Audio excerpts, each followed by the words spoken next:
इस वीडियो में ना मैं आपके साथ एक वर्बल का रिगरस स्टडी प्लान डिस्कस करूंगा और ये प्लान ओवर इयर्स मैंने लोगों को दिया है जो वर्बल में स्ट्रगल कर रहे होते हैं। मोस्टली बिगनर लेवल के स्टूडेंट्स होते हैं, mostly people from India and Pakistan, because we are not native English speakers of English language. ऊपर से ये कि हमारी जो बैकग्राउंड एजुकेशन होती है उसमें इंग्लिश के ऊपर कोई खास एम्फेसिस होता नहीं है। So most of us struggle with high difficulty level of the GRE English. दूसरा ये भी एक और प्रॉब्लम मैंने देखा है कि क्योंकि मोस्टली लोग जो हमारे इंडिया पाकिस्तान से अप्लाई कर रहे होते हैं फॉर जीआरई, वो लोग स्टेम बैकग्राउंड के होते हैं। स्टेम के अंदर ज़ाहिर है ज़्यादा एम्फेसिस वर्बल पे कोई होता नहीं है, तो इस वजह से उनकी जो बेसिक फाउंडेशंस होती हैं वो भी बिल्ड नहीं हुई होती हैं। तो that is why when people come to the verbal of the GRE तो वो बिल्कुल ही फ्लस्टर हो जाते हैं, कंफ्यूज हो जाते हैं और कोर नहीं कर पाते। This is a very common problem. अगर आप मेरी पास की जो स्टडी प्लान्स हैं उनकी वीडियोस के नीचे कमेंट्स में देखेंगे ना, तो every other comment talks about verbal. उसी को मैंने रिजॉल्व करने के लिए आपके लिए एक स्टडी प्लान डिजाइन किया है। ये प्लान जो है ये ओवर ईयर्स में लोगों को देता रहूं और मैं ट्रैक करता रहूं कि इसको कैसे इंप्रूव किया जाए और लोग इसके अंदर क्या स्कोर कर रहे हैं। तो मोस्टली जो in my experience people who follow this plan they take 4 months, they are able to improve their scores from the very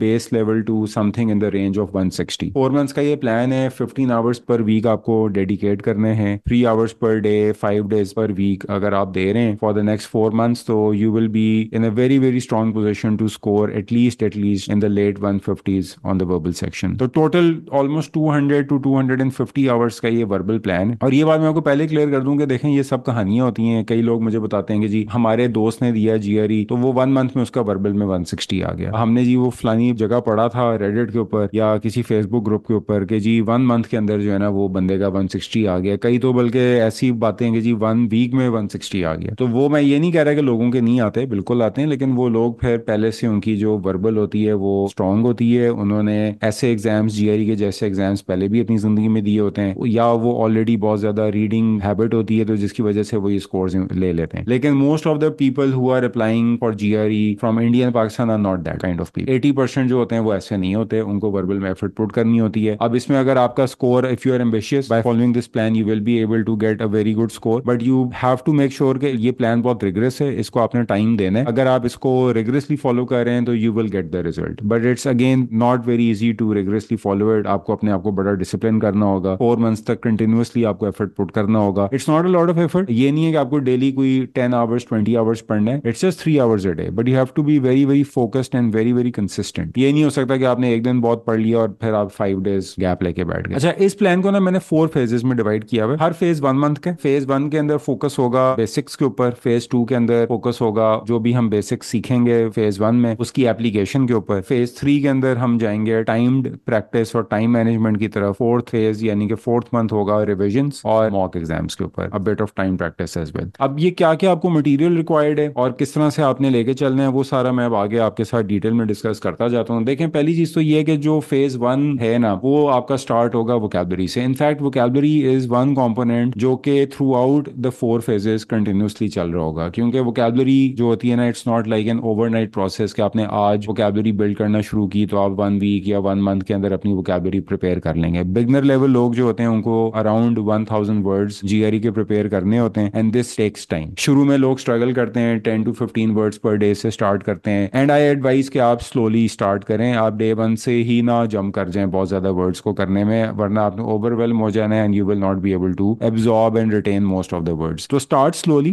10 to 15 words per day. और मैंने अपनी पास्ट वीडियो के अंदर एक वोकैबुलरी लिस्ट भी आप लोगों के साथ शेयर की थी विच इज अराउंड 1400 वर्ड्स। ये वोकैबुलरी लिस्ट जो है ये मोस्ट अप टू डेट है according to the current standard of the GRE. इस वोकैबुलरी लिस्ट के अंदर जो चीज इंपॉर्टेंट है वो ये है कि आपके सिनोनिम्स भी हैं, जितने primary secondary meanings GRE test करता है किसी एक पर्टिकुलर वर्ड के ऊपर वो भी इसके अंदर मेंशन्ड है। तो आप इस वर्ड लिस्ट को कंसल्ट करें। अगर आप कोई और वर्ड लिस्ट करना चाहते हैं, लाइक अगर आप मगूश कर रहे हैं या अगर आप ग्रेगमेट कर रहे हैं, तो I am fine with that as well. लेकिन मैं आपको स्टिल ये रिकमेंड करूंगा कि जो ये वर्ड लिस्ट मैंने ऑलरेडी शेयर की हुई है इसको आप लोग एक दफा जरूर जो है ना रेफर कीजिएगा, because I try to update this word list on a regular basis. तो कई दफा ऐसा होता है कि मगूश जिसने वर्ड लिस्ट को पता नहीं कितने साल पहले अपडेट किया था, कुछ वर्ड्स इसमें नहीं होते। तो ये वर्ड लिस्ट को आप मेक श्योर के at the end before you take the exam या व्हाइल यू आर प्रिपेयरिंग, तो इस वर्ड लिस्ट को आपने एक दफा आके टैली जरूर करना है कि इसके अंदर कोई वर्ड्स आपके मिसिंग ना हो। तो start slowly, 10 to 15 words per day, 5 days a week, 1 hour a day आप वोकैबुलरी को देंगे जिसके अंदर आपने वर्ड लिस्ट के थ्रू 10 to 15 वर्ड्स, उनके सिनोनिम्स, उनके सेंटेंसेस, उनके जो प्राइमरी सेकेंडरी मीनिंग्स हैं, उनके यूजेजेस हैं उनके ऊपर फोकस करना है। फेज वन के अंदर आपने एक और काम ये भी करना है कि ये जो वर्ड्स आप लर्न कर रहे होते हैं ना, इनको हमने साथ साथ कॉन्टेक्स्ट के अंदर भी अगर हम स्टडी करें तो हमारी जो वोकैबुलरी की रिटेंशन है और उन वर्ड्स की जो यूजेज है उसके बारे में हमें और ज़्यादा इंसाइट्स मिलती जाती हैं। और ये इंपॉर्टेंट क्यों होता है? क्योंकि जीआरई के अंदर सिर्फ वर्ड्स के मीनिंग्स इंपॉर्टेंट नहीं होते बल्कि उनकी यूजेज भी इंपॉर्टेंट होती है। कई वर्ड्स होते हैं जिनकी डिफरेंट यूजेजेस होती हैं। कुछ ऐसे वर्ड्स होते हैं जो सिर्फ पॉजिटिव कॉन्टेक्स्ट में यूज हो सकते हैं, कुछ सिर्फ नेगेटिव में, कुछ दोनों में। तो अगर आप रेगुलरली साथ साथ रीडिंग कर रहे हैं तो एक तो ये होगा कि आपको कॉन्टेक्स्ट का पता चलता जाएगा, दूसरा ये है कि आपके वर्ड्स की रिविजन होती रहेंगी, तीसरा एक और चीज ये भी है कि जो वर्ड्स आपको मोस्टली कॉन्टेक्स्ट में नजर आते हैं ना, ये वो वर्ड्स हैं जो कि जीआरई के ऊपर भी सबसे ज्यादा इंपॉर्टेंट और सबसे ज्यादा फ्रीक्वेंटली टेस्ट हो रहे होते हैं। तो जिस तरह ये मैंने आपके लिए ना कुछ तकरीबन 10 पब्लिकेशंस हैं जिनको मैंने शॉर्टलिस्ट किया हुआ है, और इनमें से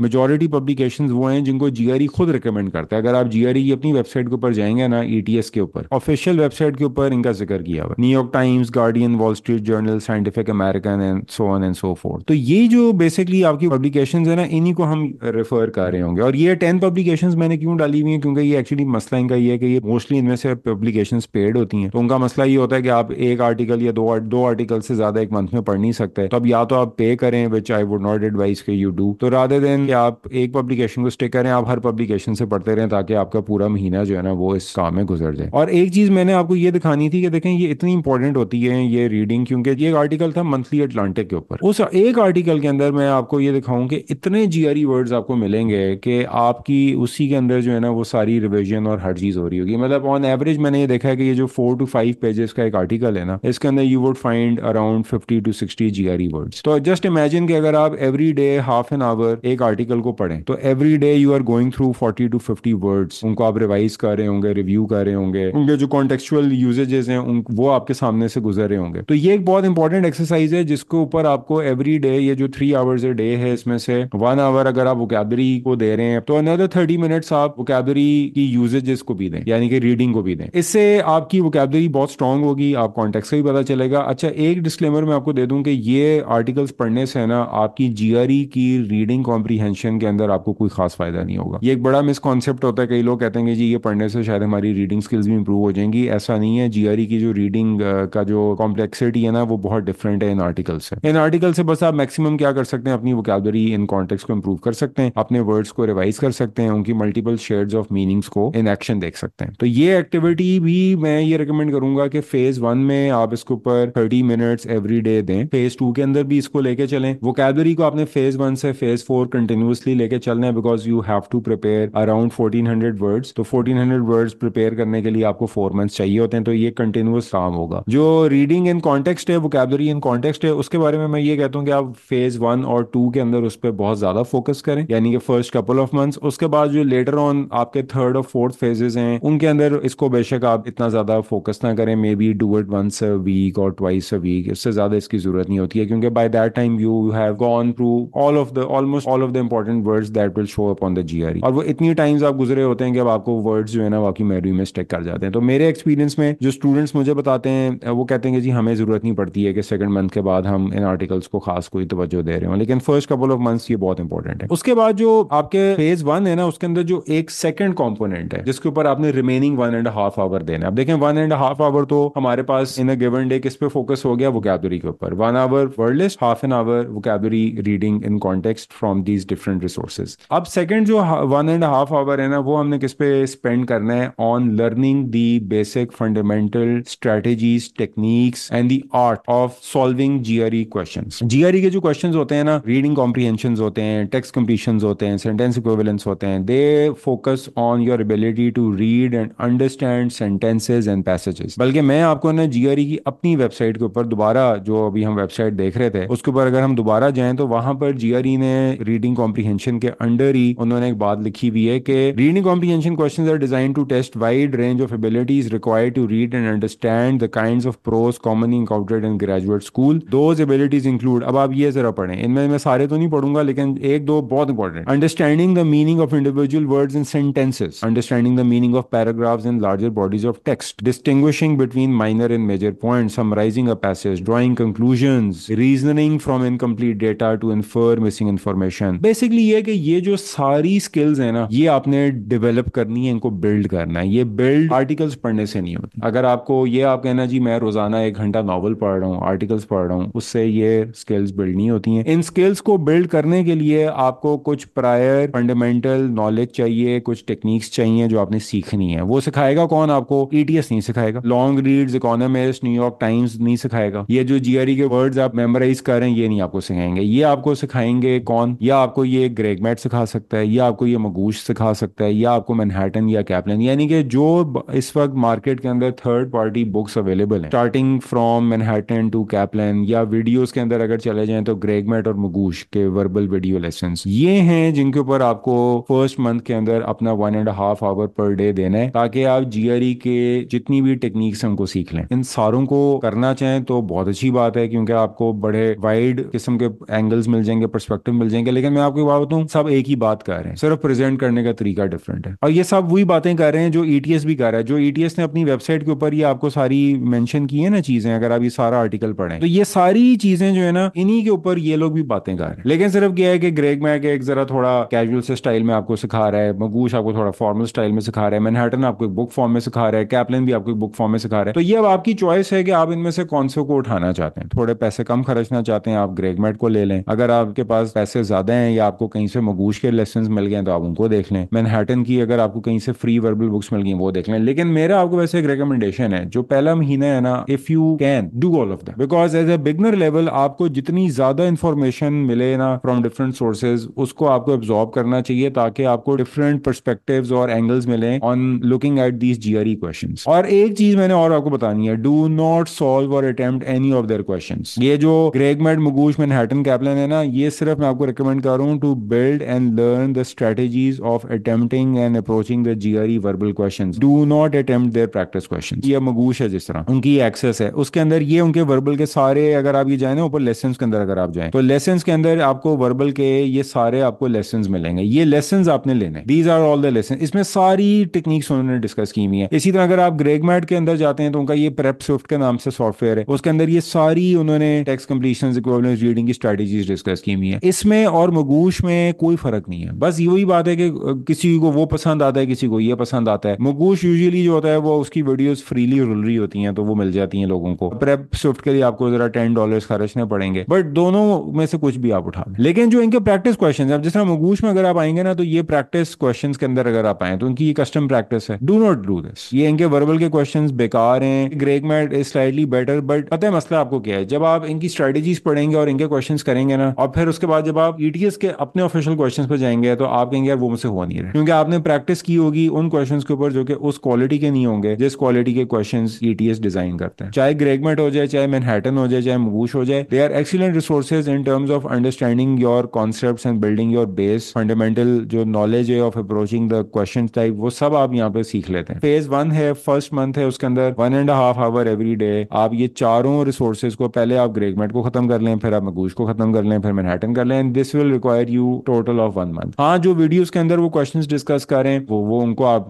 देखें, लेकिन जो क्वेश्चंस उन्होंने प्रैक्टिस के लिए अलग से दिए हुए उनको आपने अटेम्प्ट नहीं करना। अगेन जस्ट टू रिकैप कि आपने words start slowly, focus on reading the vocabulary and context from these resources, go through all the lessons of Greg Mat, Magoosh, Manhattan and Kaplan, and do not solve any of their questions. कोई questions आपने solve अभी 1 month phase 1 में कोई question solve नहीं करने, और इनके तो बिल्कुल भी नहीं करने। अब आ जाते हैं सेकंड फेज के ऊपर। अच्छा, सेकंड फेज जो है ना, उसका फोकस किया है। पहले फेज का फोकस ये था कि आपकी फाउंडेशन बिल्ड करनी है, आपकी वोकैबुलरी का थोड़ा सा एक बेस बनानी है, ताकि आप थोड़ा सा कंफर्टेबल हो जाए अपनी वोकैबुलरी को, रीडिंग करवानी है ताकि आपकी वोकैबुलरी इन कॉन्टेक्स्ट इंप्रूव हो जाए। फेज 2 का फोकस ये होगा कि हम लोगों ने अब जो कुछ फेज 1 के अंदर हमने ये वीडियोस देखी हैं, इन वीडियोस को देखने के बाद अब उनकी हमने आनी है एप्लीकेशन के। वोकैबुलरी उसी तरह चलती रहेगी जिस तरह हम पहले फेज में चला रहे थे, सिर्फ फर्क ये है कि अब जरा आप ज्यादा वर्ड्स प्रिपेयर करना शुरू करें, क्योंकि शुरू में लोग स्ट्रगल करते हैं, आहिस्ता आहिस्ता 1 महीने के बाद लोगों की वोकैबुलरी के ऊपर पेस बन जाता है। अब आपने अपने आप को पेस अप करना है, 20 to 25 words per day. First month के वर्ड्स को रेगुलरली रिवाइज भी करते रहे, and continue reading those articles from those editorials. Randomly articles नहीं पढ़ने आपने। देखें, हमेशा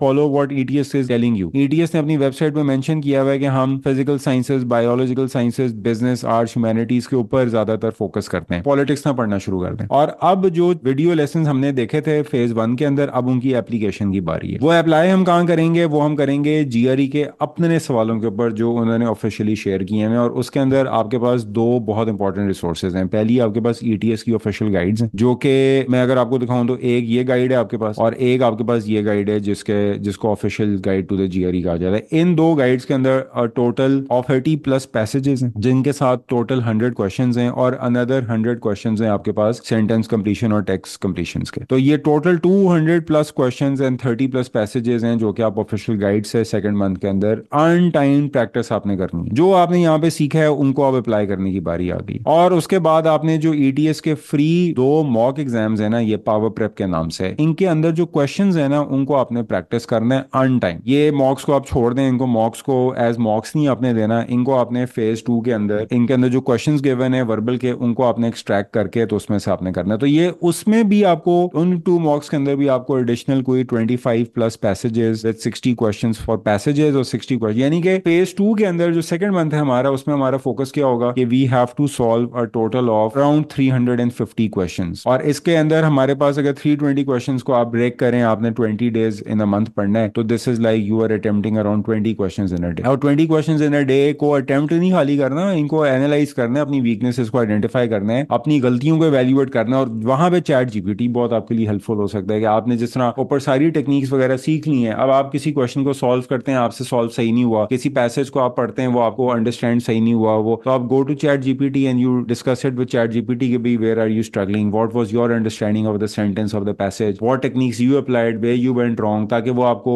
एक पर्सनल ट्यूटर की तरह आपको गाइड करे, हेल्प करे कि भी कहाँ पे आप स्ट्रगल कर रहे हो। तो ये चीजें जो अपने मंथ 2 के अंदर करनी है। Do not focus on doing a lot of questions. मैंने आपको फेज 2 के अंदर बहुत ज्यादा सवाल नहीं दिया, I am just giving you like 350 questions, क्योंकि मेरा फोकस ये होता है कि यार स्टूडेंट जो है ना अपनी गलतियों से सीखें, अपनी गलतियां आइडेंटिफाई करें। अगर आप रोजाना के बैठ के 50 क्वेश्चंस कर रहे हैं लेकिन आप सीख नहीं रहे, आप उनको एवेल्युएट नहीं कर रहे, उनको एनालाइज नहीं कर रहे, अपनी प्रॉब्लम्स को ड्रिल डाउन नहीं कर रहे, तो फायदा क्या? आप साहब आप क्वेश्चन आया किए जा रहे हैं। तो आपने कम क्वेश्चन करने हैं लेकिन आपने एक एक क्वेश्चन को जो आप सही कर रहे हैं या गलत कर रहे हैं आपने एवेल्युएट करना है कि उसको सही करने के पीछे जो रीजन है क्या वो वही है जो कि एक्चुअली है। अगर आप गलत कर रहे हैं तो वो क्यों गलत कर रहे हैं, वे यू वेंट रॉन्ग, क्या चीज आपने मिस की है, आप उनको एक्सप्लेनेशन से भी देख सकते हैं, आप जाके चैट जीपीटी की हेल्प भी ले सकते हैं। कोई पैसेज के अंदर आपको उसकी अंडरस्टैंडिंग सही से नहीं हुई है, क्यों नहीं हुई है, discuss it with chat GPT. तो ये जो मंथ 2 है ना, फ्यूअर क्वेश्चंस लेकिन आपने उन टेक्निक्स को मास्टर करना है जो आपने फेज 1 के अंदर सीखी थी। और अब फेज 3 है जिसके अंदर अब जब हम जाएंगे ना तो अब हमारा फोकस होगा a lot of practice and that too under time condition. और वो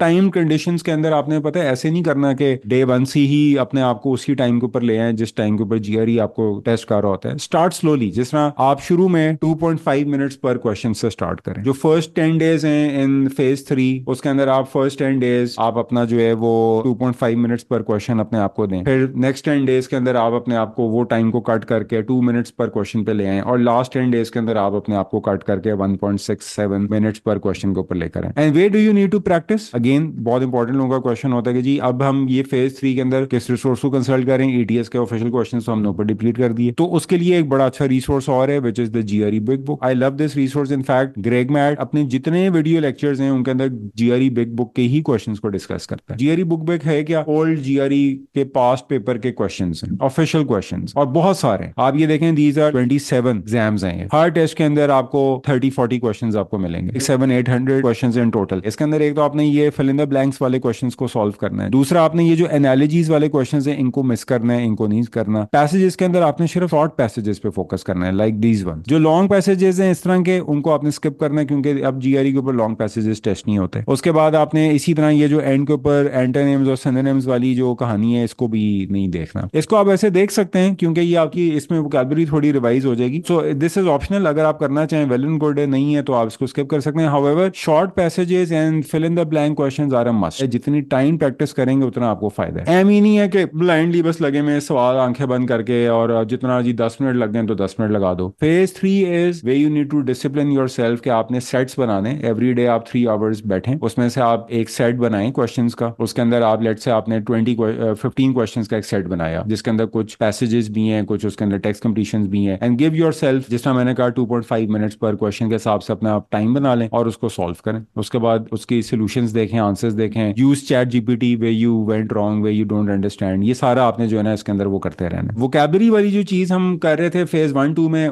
वो उसी तरह चलाती रहने आप 20-25 वर्ड्स पर डे। अब आपको ज्यादा फोकस अपनी वोकैबुलरी की रिविजन्स पे भी करना चाहिए और यहाँ पे मुझे ये ना बिग बुक इस लिहाज से पसंद पसंद है कि इसके अंदर ये जो एंड पे एंटोनिम्स वाली एक्सरसाइज होती है ना हर बुक के एंड के ऊपर, ये वाली ये बड़ी इंपॉर्टेंट होती है। इससे आपकी वोकैबुलरी जो है ना वो रिवाइज होती जाएगी। जो फेज 4 है which is the last phase, यहाँ पर अब क्या होगा, यहाँ पर अब ये होगा कि जो कुछ भी आपने सीखा है ना वो अब आप उसको मॉक्स के अंदर अब आप देखेंगे कि आप कहाँ पे खड़े हैं। That is basically way you need to start taking the mock exams. Vocabulary चलती रहेगी, रिवाइज होती रहेगी। जो आपने फेज 1 के अंदर जितनी वीडियो लेक्चर्स देखे थे उनको आपने थॉरली दोबारा से रिकैप करना है, रिवाइज करना है। जितने भी आपने एरर्स किए थे मंथ 2 और मंथ 3 की प्रैक्टिस के अंदर, अनटाइम टाइम प्रैक्टिस में, उन एरर्स को आपने थॉरली जाके अगेन रिकैप करना है ताकि आपकी मेमोरी रिफ्रेश हो के आप क्या बोंगियां मारते रहें कि वो बोंगियां दोबारा ना मारी जाएं। Time practice from big book आपने उसको कंटिन्यू करना है। एक मंथ के अंदर फेज 3 में आपकी बिग बुक खत्म नहीं होगी, उसके लिए आपको टाइम और भी शायद चाहिए होगा। लेकिन पैरेलल में आपको क्या करना है, मॉक एग्जाम स्टार्ट करने हैं। मॉक्स का क्या होता है कि मैं आपको ये एडवाइस करता हूं कि आप 6 to 8 मॉक्स करें फेज 4 के अंदर। एवरी वीक 2 मॉक, 2 डेज हो मॉक्स के,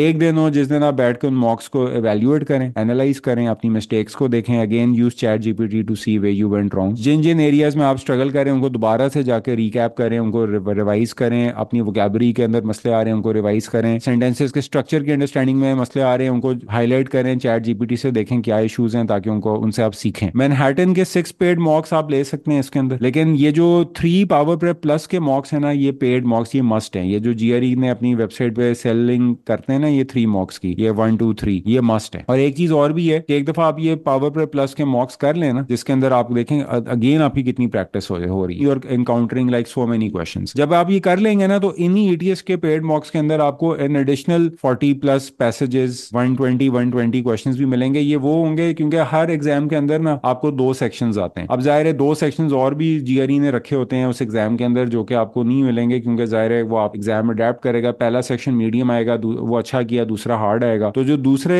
लेवल के ऊपर मीडियम और इजी सेक्शंस थे वो आपको वो नहीं देगा, वो उनकी आप अलहदा से प्रैक्टिस बाद में कर लें। वो क्वेश्चंस आपको अगेन ऑनलाइन मिल जाते हैं, वो जाके आप उनको वहां पे, बट वो क्वेश्चंस को आपने तब करना है जब आप पावर प्रेप के क्वेश्चंस को खत्म कर लें, और फिर आप मैनहट्टन के भी पेड मॉक्स कर सकते हैं। ये ऑप्शनल हैं। अगर अब आपको लगता है कि यार ये 3 पावर प्रेप के मॉक्स से ही मेरा काम बन गया है तो आपको इनको ऊपर जाने की क्या जरूरत है। तो all in all by the time you are done with all of this content, you would be done with like over 150 passages with 500 questions plus an additional 500 text completion, sentence equivalence questions and a vocabulary of 1000 plus। ये जो है ना, this is more than enough। अगर आप इन अपनी गलतियों को evaluate कर रहे हैं, अपनी error logs को revise कर रहे हैं, अपने जो fundamental videos हैं ग्रेग मैट की, मगूश की, उनको regularly review कर रहे हैं, चैट जीपीटी के साथ डिस्कस करेंगे आपकी प्रॉब्लम्स क्या हैं, उनको एनालाइज करें, evaluate करें। If you are doing that, सिर्फ ये नहीं है कि ब्लाइंडली प्रैक्टिस किए जा रहे हैं और बस आगे पे आगे दौड़ी जा रहे हैं। इस प्रॉपर प्लान और स्ट्रेटेजी के साथ अगर आप मूव कर रहे हैं तो 4 मंथ्स के बाद you will be in a position where you will be scoring somewhere in the range of 160 on the verbal section. और जो मैंने बात शुरू में की थी, I have tested this plan over the last few years on multiple students. Those who do this are able to get at least a score of 157 158, और पहले उनके हालात ये होते हैं कि वो 140 को भी बेयरली टच कर रहे होते हैं। एफर्ट डिमांड करता है। इसमें मेजॉरिटी कंटेंट जो है वो फ्री है। सिर्फ ये है कि पावर प्रेप प्लस के मॉक्स शायद आपको लेने पड़े, वैसे तो ये भी आपको इंटरनेट पे मिल जाते हैं if you search a little bit.